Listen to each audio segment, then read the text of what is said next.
মনকে শান্ত করে নিজের বিবেকের সাহায্যে সিদ্ধান্ত নাও ভাই।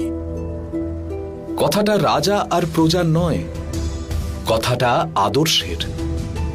যে রাজা আদর্শ ত্যাগ করে সে কিছুতেই রাজা নয়।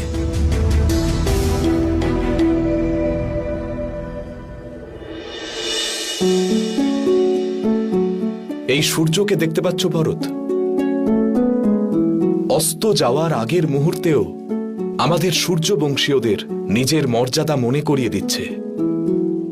একেও কিন্তু প্রতি রাতে অজ্ঞাতবাসে যেতে হয়, যাতে আবার ভোরবেলা উদয় হতে পারে, নতুন জীবন দিতে পারে। আমরা সূর্যবংশীয় ভরত,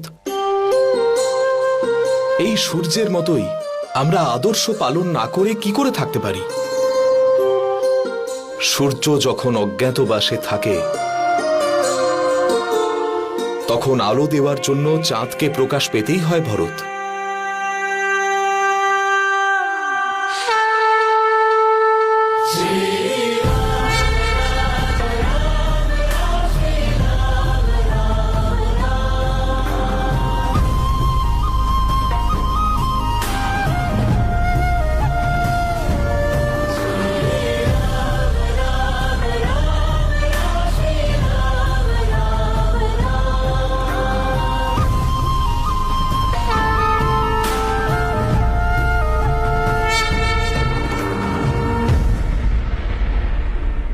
আমি আপনাকে ফিরে যাওয়ার জন্য অনুরোধ করব না, কিন্তু আপনার কাছে আমার একটা প্রার্থনা রয়েছে,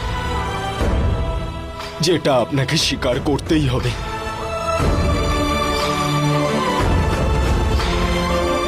বনবাস থেকে ফিরে যাওয়া ছাড়া